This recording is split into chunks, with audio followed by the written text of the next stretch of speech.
Hi hello friends, welcome to Harika Sri creations. మన మగ్గం work 45 డేస్లో ఈరోజు డే 19 చూద్దాం.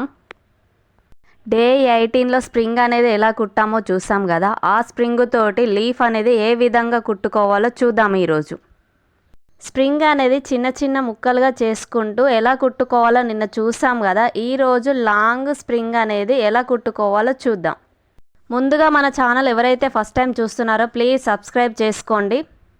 వీడియోలో చూపించే విధంగా నీడిల్కి స్ప్రింగ్ అనేది ఎక్కించుకొని మీకు ఎంత అవసరం ఉందో అంతే గ్యాబుతోటి ఒక్కొక్క టాకా వేసుకుంటూ వెళ్ళాలి. ఇప్పుడు లీఫ్ అనేది ఎలా కుట్టాలో చూద్దాం. లీఫ్ అనేది డ్రా చేసుకోవాలి. మార్కర్ తోటి డ్రా చేసుకున్న తర్వాత అవుట్లైన్ అనేది గొలుసు కుట్టు వేసుకోవాలి. స్ప్రింగ్ అనేది లీఫ్కి ఎంత అవసరమో అంతే తీసుకోండి. ఒక్కొక్కటిగా క్రాస్గా తీసుకుంటూ వరుసగా కుట్టుకుంటూ వెళ్ళాలి. కానీ ఒక్కటి గుర్తుపెట్టుకోండి, షుగర్ బీడ్స్ కానీ ఇలాంటి స్ప్రింగులకు కానీ కాటన్ థ్రెడ్డే యూజ్ చేయండి.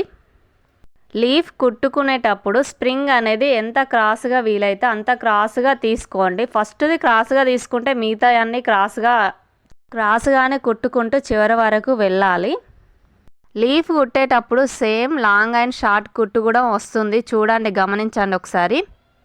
మనం స్ప్రింగ్ తీసుకున్నప్పుడు లాంగ్ కుట్టు వస్తుంది, దాని సైడ్కే షార్ట్ కుట్టు అనేది వేసుకొని మళ్ళీ వెనుకకు స్ప్రింగ్ అనేది తీసుకొని లాంగ్ కుట్టు వేసుకోవాలి. సేమ్ ఇదే విధంగా లీఫ్ అనేది మొత్తం కుట్టుకోండి.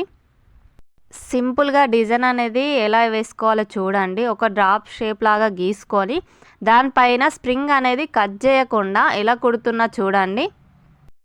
మనం ఎలా అయితే డ్రా చేసామో దానిపైనే స్ప్రింగ్ అనేది ఒక్కొక్క టాకా వేసుకుంటూ ఇలా కుట్టుకోవాలి. స్ప్రింగ్ అనేది కొంచెం ఇబ్బందిగానే ఉంటుంది. మీకు ప్రాక్టీస్ అయ్యే వరకు చిన్న చిన్న ముక్కలుగా కట్ చేసుకొని ఒక్కొక్కటిగా కుట్టుకోండి. షుగర్ బీడ్స్ అయితే ఎలా కుట్టుకున్నారో అలానే కుట్టుకోండి.